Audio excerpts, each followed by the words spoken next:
Hello friend, स्वागत है आप सभी का अपने चैनल द एग्ज़ाम तक पे। फ्रेंड, आज के इस वीडियो में हम लोग बिहार एसएससी इंटर लेवल की जो भर्तियां आई हैं उसके लिए हम लोग समान अध्ययन को कवर करने वाले हैं। इसमें जो है प्रैक्टिस सेट नंबर आज के इस वीडियो में 24 नंबर प्रैक्टिस सेट को कराया जाएगा। इससे पहले हमने ऑलरेडी जो है प्रैक्टिस सेट नंबर 1 से 23 तक कवर करा दिया है।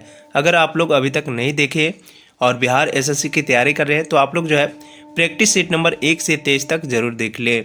ये जो है प्रैक्टिस सेट, ये एसपीडी पब्लिकेशन समान अध्ययन के जो बुक है 6500 प्लस वस्तुनिष्ठ प्रश्न जो कि सभी विषय के संग्रह है।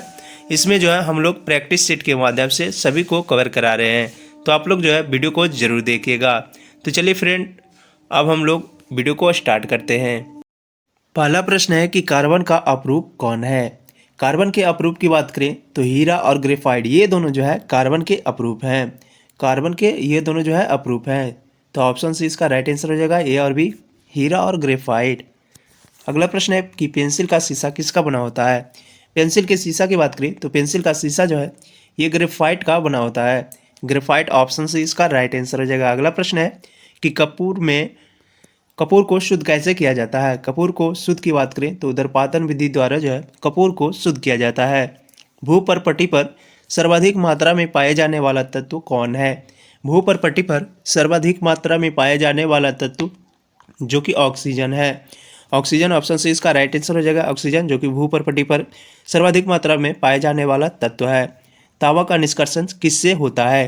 तांबा के निष्कर्षण की बात करें तो तांबा का निष्कर्षण जो है ये कॉपर पायराइट्स के द्वारा होता है। कॉपर पायराइट्स के द्वारा तांबा का निष्कर्षण होता है। आरडीएक्स का पूरा नाम क्या है।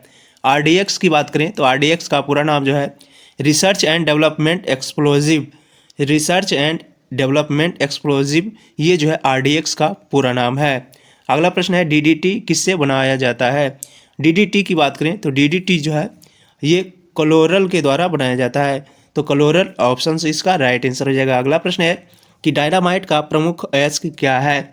डायनामाइट के प्रमुख अयस्क की बात करें तो डायनामाइट का प्रमुख अयस्क जो है ये नाइट्रोग्लिसरीन है। नाइट्रोग्लिसरीन जो कि डायनामाइट का प्रमुख अयस्क है।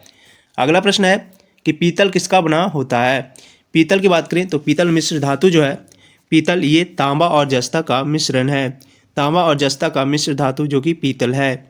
अगला प्रश्न है कि स्टील को कठोर बनाने के लिए उसमें क्या मिलाया जाता है। स्टील को कठोर बनाने के लिए उसमें जो है क्रोमियम मिलाया जाता है। क्रोमियम जो कि स्टील को कठोर बनाने के लिए मिलाया जाता है। बेकिंग सोडा का रासायनिक नाम क्या है। बेकिंग सोडा का रासायनिक नाम की बात करें तो बेकिंग सोडा का रासायनिक नाम जो है ये सोडियम बाइकार्बोनेट है। सोडियम बाइकार्बोनेट जो कि बेकिंग सोडा का रासायनिक नाम है। अगला प्रश्न है पेट्रोल किसका मिश्रण है। पेट्रोल की बात करें तो पेट्रोल जो है ये हाइड्रोकार्बन का मिश्रण है। पेट्रोल जो कि हाइड्रोकार्बन का मिश्रण है। हाइड्रोकार्बन का प्राकृतिक स्रोत क्या है। हाइड्रोकार्बन के प्राकृतिक स्रोत की बात करें तो कच्चा तेल जो है ये हाइड्रोकार्बन के प्राकृतिक स्रोत है। वेल्डिंग में कौन सा गैस का प्रयोग होता है। वेल्डिंग में जो है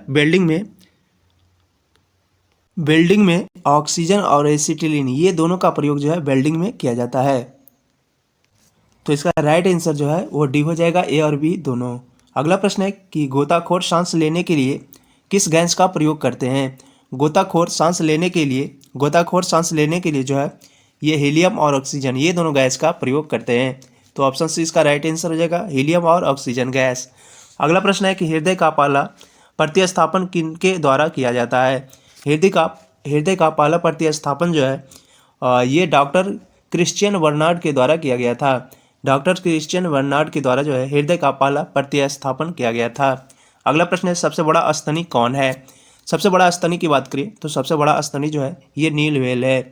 नील व्हेल जो कि सबसे बड़ा स्तनी है। अगला प्रश्न है कि पक्षियों का अध्ययन क्या कहलाता है। पक्षियों की अध्ययन की बात करें तो पक्षियों का अध्ययन जो है ये ऑर्निथोलॉजी कहलाता है। ऑर्निथोलॉजी जो कि पक्षियों का अध्ययन कहलाता है। जनसंख्या का अध्ययन क्या कहलाता है। जनसंख्या का अध्ययन की बात करें तो जनसंख्या का अध्ययन जो है ये डेमोग्राफी कहलाता है। डेमोग्राफी जो कि जनसंख्या का अध्ययन कहलाता है। डीएनए फिंगरप्रिंट एंड डायग्नोस्टिक कहाँ स्थित है। डीएनए फिंगरप्रिंट एंड डायग्नोस्टिक की बात करें तो डीएनए फिंगरप्रिंट एंड डायग्नोस्टिक जो है ये हैदराबाद में स्थित है। हैदराबाद, ऑप्शन है इसका राइट आंसर हो जाएगा। अगला प्रश्न है कि पुरुषों की नसबंदी क्या कहलाता है। पुरुषों की नसबंदी की बात करें तो पुरुषों की नसबंदी जो है ये वेस्क्टोमीटर है। वेसेक्टोमीटर जो है ये पुरुषों की नसबंदी कहलाता है। अगला प्रश्न है स्त्रियों की नसबंदी क्या कहलाता है। स्त्रियों की नसबंदी की बात करें तो स्त्रियों का नसबंदी जो है ये ट्यूबेक्टोमी कहलाता है। ट्यूबेक्टोमी जो कि स्त्रियों का नसबंदी कहलाता है। एटीपी का निर्माण किसका मुख्य घटक क्या है। एटीपी के निर्माण का मुख्य घटक क्या है। एटीपी के निर्माण का मुख्य घटक की बात करें तो फ्रक्टोज जो है ये एटीपी के निर्माण का प्रमुख घटक है। अगला प्रश्न है वस्तु की मात्रा बदलने पर क्या नहीं बदलता है। वस्तु की मात्रा बदलने पर जो है वस्तु में आयतन बदलता है, वजन बदलता है और दूरी बदलता है, परंतु जो घनत्व है ये वस्तु की मात्रा बदलने पर नहीं बदलता है। तो ऑप्शन बी इसका राइट आंसर हो जाएगा घनत्व। अगला प्रश्न है कि सोनार किसके द्वारा प्रयोग किया जाता है। सोनार की बात करें तो सोनार जो है ये नौसंचालकों के द्वारा प्रयोग किए जाते हैं। तो नौसंचालक, ऑप्शन डी इसका राइट आंसर हो जाएगा। अगला प्रश्न है कि हॉर्न सिल्वर किसका अयस्क है। हॉर्न सिल्वर की बात करें तो हॉर्न सिल्वर जो है ये चांदी का अयस्क है। चांदी, ऑप्शन ए इसका राइट आंसर हो जाएगा। अगला प्रश्न है कि रेडियो सक्रियता का इकाई क्या है। रेडियो सक्रियता की इकाई की बात करें तो रेडियो सक्रियता की इकाई जो है ये क्यूरी है। क्यूरी जो कि रेडियो सक्रियता की इकाई है। अगला प्रश्न है कि हाइड्रोजन के समस्थानिकों की संख्या कितनी है। हाइड्रोजन के समस्थानिकों की संख्या की बात करें तो इसको समस्थानिकों की संख्या जो है ये 3 है। ऑप्शन बी इसका राइट आंसर हो जाएगा। हाइड्रोजन की समस्थानिकों की संख्या 3 है। अगला प्रश्न है प्लास्टर ऑफ पेरिस का रासायनिक नाम क्या है। प्लास्टर ऑफ पेरिस के रासायनिक नाम की बात करें तो कैल्शियम सल्फेट हेमीहाइड्रेट, ये जो है प्लास्टर ऑफ पेरिस का रासायनिक नाम है। कैल्शियम सल्फेट हेमीहाइड्रेट जो कि प्लास्टिक का रासायनिक नाम है, प्लास्टर ऑफ पेरिस का रासायनिक नाम है। अगला प्रश्न है कि पेनिसिलिन एंटीबायोटिक कहाँ से प्राप्त होता है। पेनिसिलिन एंटीबायोटिक की बात करें तो पेनिसिलिन एंटीबायोटिक जो है ये फफूंदी से प्राप्त होता है। फफूंदी, ऑप्शन डी इसका राइट आंसर हो जाएगा। अगला प्रश्न है कि सफ़ेद स्वर्ण किसको कहा जाता है। सफ़ेद स्वर्ण की बात करें तो सफ़ेद स्वर्ण जो है ये प्लेटिनम को कहा जाता है। सफ़ेद स्वर्ण जो कि प्लेटिनम को कहा जाता है। द्रव सोना कहलाता है। द्रव सोना की बात करें तो द्रव सोना जो है ये पेट्रोलियम को कहा जाता है। पेट्रोलियम को द्रव सोना भी कहा जाता है। जिप्सम का रासायनिक सूत्र क्या है। जिप्सम की बात करें तो ये मोस्ट इंपॉर्टेंट क्वेश्चन है। जिप्सम जो है इसका रासायनिक सूत्र CaSO4 × 2H2O होता है। CaSO4 × 2H2O, ये जो है ऑप्शन बी इसका राइट आंसर हो जाएगा। अगला प्रश्न है कि त्वचा का रंग किसके कारण होता है। त्वचा का रंग किसके कारण होता है। त्वचा का रंग की बात करें तो त्वचा का रंग जो है ये मेलानिन के कारण होता है। तो मेलानिन, ऑप्शन ए इसका राइट आंसर हो जाएगा। मेलानिन के कारण जो है त्वचा का रंग होता है। कॉफ़ी किससे प्राप्त किया जाता है। कॉफ़ी की बात करें तो कॉफ़ी जो है ये बीज से प्राप्त किए जाते हैं। बीज से कॉफ़ी प्राप्त किए जाते हैं। प्राकृतिक रबर किसका बहुलक है। प्राकृतिक रबर की बात करें तो प्राकृतिक रबर जो है ये आइसोप्रीन का बहुलक है। आइसोप्रीन का बहुलक जो कि प्राकृतिक रबर है। अगला प्रश्न है ऊतकों का अध्ययन क्या कहलाता है। ऊतकों के अध्ययन की बात करें तो ऊतकों का अध्ययन जो है ये हिस्टोलॉजी कहलाता है। हिस्टोलॉजी जो कि ऊतकों का अध्ययन कहलाता है। हिस्टोलॉजी जो कि ऊतकों का अध्ययन कहलाता है। अगला प्रश्न है प्रतिरोध का मात्रक क्या है। प्रतिरोध की बात करें तो प्रतिरोध का मात्रक जो है ये ओम है। ओम जो कि प्रतिरोध का मात्रक है। अगला प्रश्न है कि समुद्र के जल में सर्वाधिक मात्रा में पाए जाने वाला तत्व कौन सा है। समुद्र के जल में सर्वाधिक मात्रा में पाए जाने वाला तत्व जो कि सोडियम क्लोराइड है। सोडियम क्लोराइड जो कि समुद्र के जल में सर्वाधिक मात्रा में पाए जाने वाला तत्व है। अगला प्रश्न है कि गैसोहॉल किसका मिश्रण है। गैसोहॉल की बात करें तो गैसोहॉल जो है ये पेट्रोल और इथेनॉल का मिश्रण है। पेट्रोल और इथेनॉल का मिश्रण जो कि गैसोहॉल है। अगला प्रश्न है कि बुनसेन वर्नर किसका सिद्धांत पर कार्य करता है। बुनसेन वर्नर की बात करें तो बुनसेन वर्नर जो है बुनसेन वर्नर ये जो है बर्नौली के सिद्धांत पर कार्य करता है। तो बर्नौली, ऑप्शन बी इसका राइट आंसर हो जाएगा। बर्नौली के सिद्धांत पर बुनसेन वर्नर ये जो है सिद्धांत इसका कार्य करता है। अगला प्रश्न है मिश्रित अर्थव्यवस्था का तात्पर्य है। मिश्रित अर्थव्यवस्था के तात्पर्य की बात करें तो निजी तथा सार्वजनिक क्षेत्रों का सह-अस्तित्व, ये जो है मिश्रित अर्थव्यवस्था का तात्पर्य है।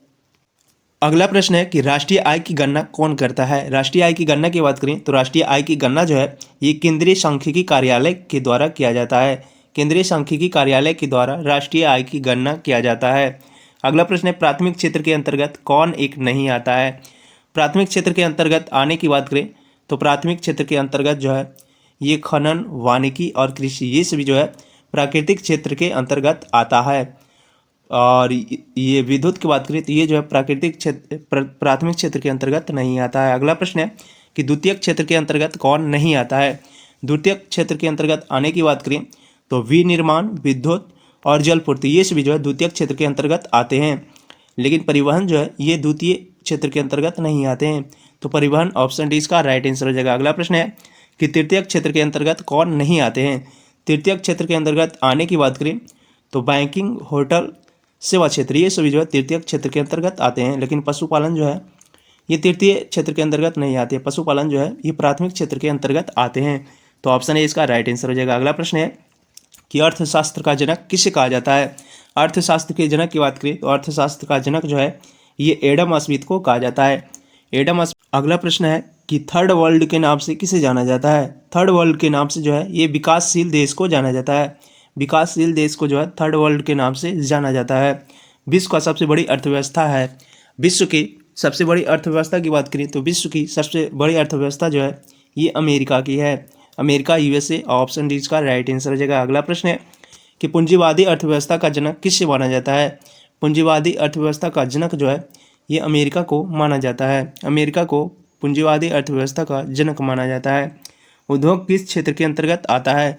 उद्योग की बात करें तो उद्योग जो है ये द्वितीय क्षेत्र के अंतर्गत आते हैं। उद्योग द्वितीय क्षेत्र के अंतर्गत आते हैं। किसी देश की आर्थिक वृद्धि की सर्वाधिक उपयुक्त माप किसे माना जाता है। किसी भी देश की आर्थिक वृद्धि की सर्वाधिक उपयुक्त माप जो है ये जो है सकल घरेलू उत्पाद यानी जीडीपी को माना जाता है। अगला प्रश्न है कि किसी देश की आर्थिक विकास दर का सर्वश्रेष्ठ सूचक क्या है। किसी भी देश की आर्थिक विकास दर का सर्वश्रेष्ठ सूचक जो है ये प्रति व्यक्ति आय है। प्रति व्यक्ति आय जो कि किसी भी देश का आर्थिक विकास दर की सर्वश्रेष्ठ सूचक है। अगला प्रश्न है भारत में राष्ट्रीय आय की गणना सर्वप्रथम कब की गई। भारत में राष्ट्रीय आय की गणना जो है ये सर्वप्रथम 1867 से 68 में की गई थी। तो 1867 से 68 ऑप्शन इसका राइट आंसर हो जाएगा। अगला प्रश्न है कि भारतीय सांख्यिकी संस्थान कहाँ स्थित है। भारतीय सांख्यिकी संस्थान की बात करें तो ये जो है कोलकाता में स्थित है। भारतीय सांख्यिकी संस्थान जो कि कोलकाता में स्थित है। अगला प्रश्न है केंद्रीय सांख्यिकी संगठन का कार्यालय जो है मुख्य कार्यालय ये कहाँ स्थित है। केंद्रीय सांख्यिकी संगठन का मुख्य कार्यालय जो है ये न्यू दिल्ली में स्थित है। तो न्यू दिल्ली, ऑप्शन डी इसका राइट आंसर हो जाएगा। अगला प्रश्न है कि राष्ट्रीय आय की गणना में केंद्रीय सांख्यिकी कार्यालय को कौन मदद करता है। राष्ट्रीय आय की गणना में केंद्रीय सांख्यिकी कार्यालय को जो है ये राष्ट्रीय नमूना सर्वेक्षण संगठन ये जो है मदद करता है। अगला प्रश्न है कि राष्ट्रीय आय का सर्वश्रेष्ठ मापक क्या है। राष्ट्रीय आय के सर्वश्रेष्ठ मापक की बात करें तो एनएनपी जो है ये राष्ट्रीय आय का सर्वश्रेष्ठ मापक है। मिश्रित अर्थव्यवस्था को अपनाने वाला विश्व का प्रथम देश कौन है। मिश्रित अर्थव्यवस्था को अपनाने वाला विश्व का प्रथम देश जो कि फ्रांस है। फ्रांस जो कि मिश्रित अर्थव्यवस्था को अपनाने वाला विश्व का प्रथम देश है। विश्व में सर्वप्रथम समाजवादी अर्थव्यवस्था को किस देश ने अपनाया था। विश्व में सर्वप्रथम समाजवादी अर्थव्यवस्था को जो है ये रूस के द्वारा अपनाया गया था। तो रूस, ऑप्शन डी इसका राइट आंसर हो जाएगा। अगला प्रश्न है कि द वेल्थ ऑफ नेशन पुस्तक के लेखक कौन है। द वेल्थ ऑफ नेशन पुस्तक के लेखक जो कि एडम स्मिथ है। एडम स्मिथ जो कि द वेल्थ ऑफ नेशन पुस्तक के लेखक हैं। अगला प्रश्न है कि पूंजीवादी अर्थव्यवस्था में कीमत का निर्धारण किस प्रकार से होता है। पूंजीवादी अर्थव्यवस्था में कीमत का निर्धारण जो है ये पूर्ति और मांग द्वारा होता है। तो पूर्ति और मांग, ऑप्शन है इसका राइट आंसर हो जाएगा। अगला प्रश्न है कि रखो और निकलो की नीति किस अर्थव्यवस्था की देन है। रखो और निकलो की नीति की जो अर्थव्यवस्था है ये जो इसकी देन जो है ये पूंजीवादी अर्थव्यवस्था की देन है। अगला प्रश्न है समाजवादी अर्थव्यवस्था का प्रतिपादक है। समाजवादी अर्थव्यवस्था के प्रतिपादक की बात करें तो इसके प्रतिपादक जो है ये कार्ल मार्क्स हैं। कार्ल मार्क्स जो कि समाजवादी अर्थव्यवस्था के प्रतिपादक हैं।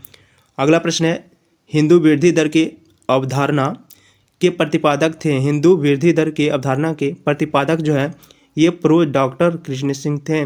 प्रो राज कृष्ण जो है ये हिंदू वृद्धि दर की अवधारणा का प्रतिपादक है। अगला प्रश्न है किस अर्थव्यवस्था पर सिर्फ सरकार का नियंत्रण होता है। सिर्फ सरकार का नियंत्रण जो है ये समाजवादी अर्थव्यवस्था पर होता है। समाजवादी अर्थव्यवस्था पर सिर्फ सरकार का नियंत्रण होता है। भारत में किस प्रकार की अर्थव्यवस्था है। भारत की अर्थव्यवस्था की बात करें तो भारत की अर्थव्यवस्था जो है ये मिश्रित है। मिश्रित ऑप्शन है इसका राइट आंसर हो जाएगा। अगला प्रश्न है कि मिश्रित अर्थव्यवस्था का सुझाव सर्वप्रथम किसने दिया? मिश्रित अर्थव्यवस्था का सुझाव जो है ये जॉन मेनार्ड किंग के द्वारा दिया गया। तो जॉन मेनार्ड किंग ऑप्शन है इसका राइट आंसर हो जाएगा।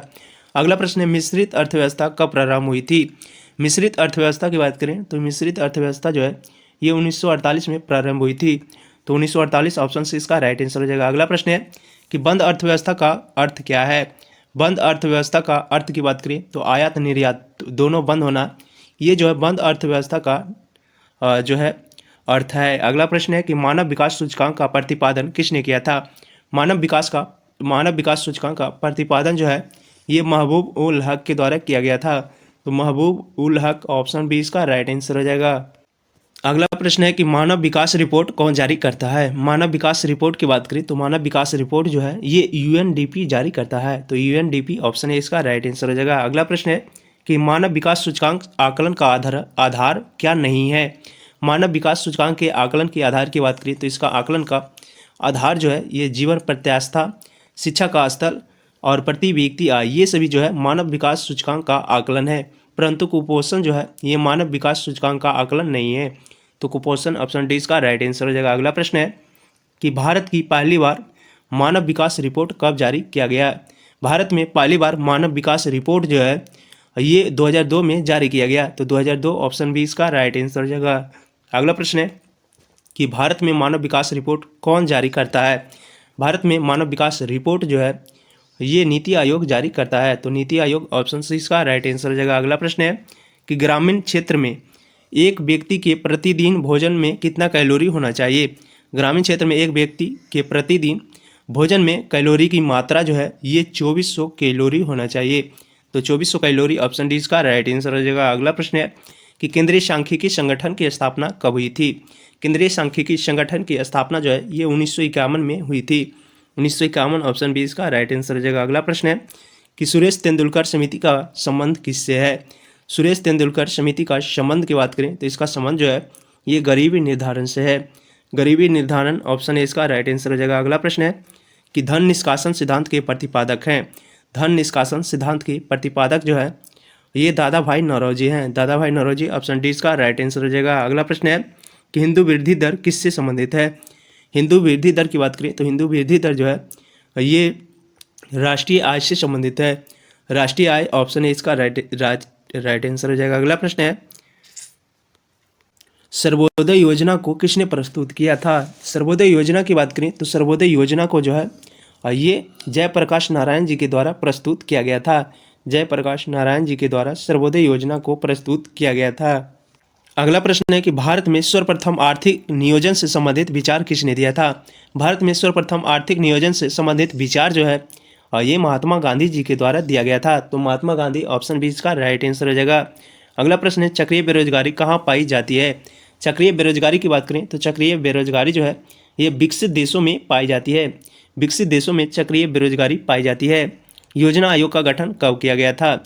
योजना आयोग की बात करें तो योजना आयोग का गठन जो है ये 15 मार्च 1950 को किया गया था। 15 मार्च 1950 को योजना आयोग का गठन किया गया था।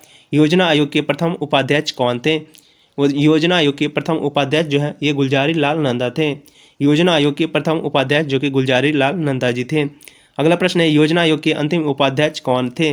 योजना आयोग के अंतिम उपाध्यक्ष जो कि मोंटेक्सी अहलूवालिया थे। मोंटेक्सी अहलूवालिया जो कि योजना आयोग के अंतिम उपाध्यक्ष थे।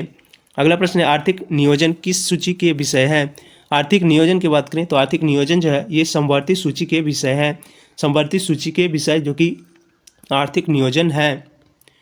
अगला प्रश्न है कि भारत में पंचवर्षीय योजना किस देश से प्रेरित है? भारत में पंचवर्षीय योजना की बात करें ये जो है रूस से प्रेरित है। रूस ऑप्शन है इसका राइट आंसर हो जाएगा। अगला प्रश्न है कि आर्थिक नियोजन किस अनुसूची से संबंधित है? आर्थिक नियोजन की बात करें तो आर्थिक नियोजन जो है ये 7वीं अनुसूची से संबंधित है। आर्थिक नियोजन जो कि 7वीं अनुसूची से संबंधित है। भारत में बेरोजगारी का स्वरूप कैसा है? भारत में बेरोजगारी के स्वरूप की बात करें तो भारत में बेरोजगारी का स्वरूप जो है ये संरचनात्मक है। संरचनात्मक ऑप्शन है इसका राइट आंसर हो जाएगा। अगला प्रश्न है कि राष्ट्रीय आय समिति के अध्यक्ष कौन थे? राष्ट्रीय योजना समिति के अध्यक्ष, योजना यहाँ पे है, राष्ट्रीय योजना समिति के अध्यक्ष कौन थे? राष्ट्रीय योजना समिति के अध्यक्ष जो थे ये पंडित जवाहरलाल नेहरू जी थे। तो पंडित जवाहरलाल नेहरू, ऑप्शन बी इसका राइट आंसर हो जाएगा। अगला प्रश्न है कि नीति आयोग का गठन कब किया गया?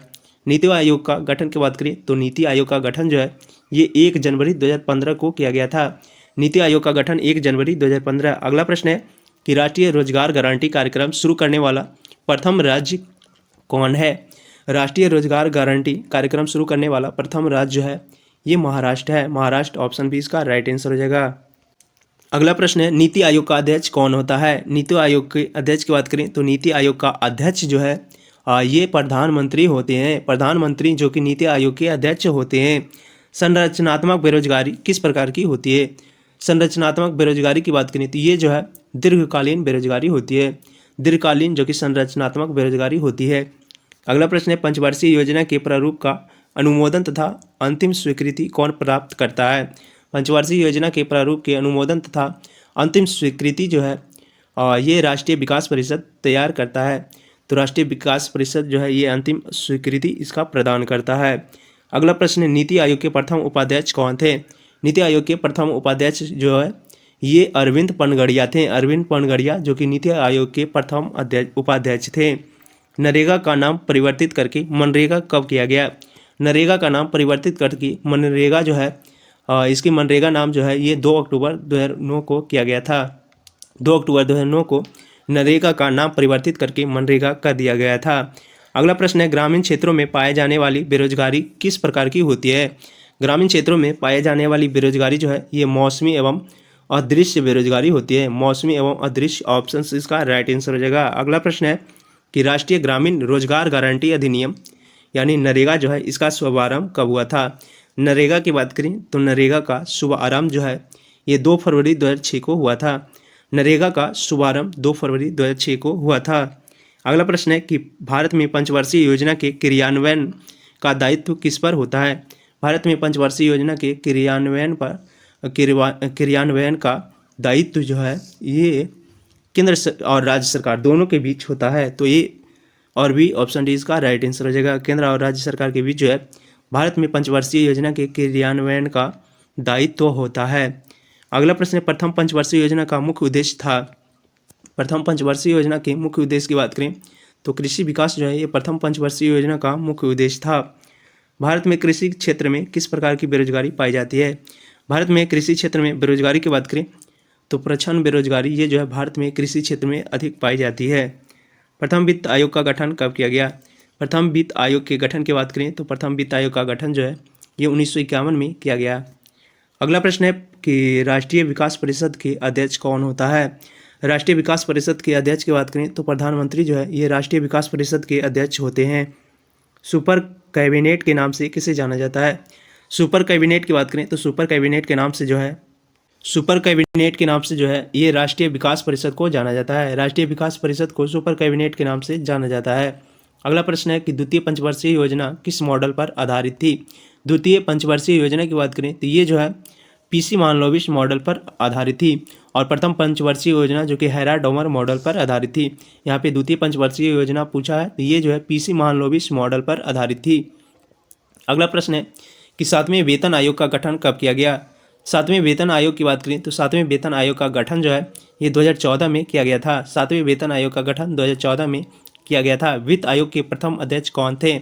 वित्त आयोग के प्रथम अध्यक्ष जो थे ये केसी नियोगी थे। केसी नियोगी जो कि वित्त आयोग के प्रथम अध्यक्ष थे। गरीबी हटाओ का नारा किस पंचवर्षीय योजना में प्रस्तुत किया गया था? गरीबी हटाओ का नारा जो है इसकी नारा जो है 5वीं पंचवर्षीय योजना में प्रस्तुत किया गया था। अगला प्रश्न है कि गांधी योजना को किसने तैयार किया था? गांधी योजना की बात करें तो गांधी योजना को ये जो है श्रीमन नारायण ने तैयार किया था। श्रीमन नारायण, ऑप्शन है इसका राइट आंसर हो जाएगा। अगला प्रश्न है कि प्रथम पंचवर्षीय योजना किस मॉडल पर आधारित थी? प्रथम पंचवर्षीय योजना की बात करें तो प्रथम पंचवर्षीय योजना जो है ये हेरा-डोमर मॉडल पर आधारित थी। अगला प्रश्न है कि द्वितीय पंचवर्षीय योजना में किसे प्राथमिकता दी गई थी? द्वितीय पंचवर्षीय योजना में भारी उद्योग पर जो है सर्वाधिक प्राथमिकता जो है दी गई थी। अगला प्रश्न है सबसे असफल पंचवर्षीय योजना कौन सी थी? सबसे असफल पंचवर्षीय योजना जो कि तृतीय पंचवर्षीय योजना थी। इसमें जो है भारत के जो है 2 पड़ोसी देश से युद्ध हुआ था, इसलिए जो है ये योजना असफल रही थी। अगला प्रश्न है, योजना अवकाश की अवधि क्या है? योजना अवकाश की बात करें तो योजना अवकाश की अवधि जो है ये 1966 से 69 तक है। 1966 से 69 तक योजना अवकाश की अवधि है। 14 बड़े बैंकों का राष्ट्रीयकरण किस योजना में हुई थी? 14 बड़े राष्ट्रीय बैंकों का राष्ट्रीयकरण जो है 14 बड़े बैंकों का राष्ट्रीयकरण जो है ये चतुर्थ पंचवर्षीय योजना में हुई थी। अगला प्रश्न है, 5वीं पंचवर्षीय योजना का मुख्य उद्देश्य क्या था? 5वीं पंचवर्षीय योजना का मुख्य उद्देश्य जो कि निर्धनता उन्मूलन था। तो निर्धनता उन्मूलन ऑप्शन ए इसका राइट आंसर हो जाएगा। अगला प्रश्न है कि बॉम्बे प्लान किसकी योजना थी? बॉम्बे प्लान की बात करें तो बॉम्बे प्लान जो है ये उद्योगपतियों की योजना थी। तो उद्योगपति ऑप्शन सी इसका राइट आंसर हो जाएगा। तो फ्रेंड, हमने जो है आज की इस वीडियो में सारे प्रश्न को कवर करा दिया है। अब हम लोग आगे के प्रश्न को अगले वीडियो में कवर करेंगे। आज के लिए इतना ही। अगर आप लोग अभी तक चैनल को सब्सक्राइब नहीं किए हैं तो चैनल को सब्सक्राइब कर देंगे, और वीडियो अच्छी लगी तो आप लोग लाइक भी कर देंगे। साथ ही फ्रेंड, अपने दोस्तों के साथ भी अधिक से अधिक शेयर कर दीजिएगा। तो चलिए फ्रेंड, अब हम लोग अगले वीडियो में मिलेंगे। आज के लिए इतना ही। जय हिंद।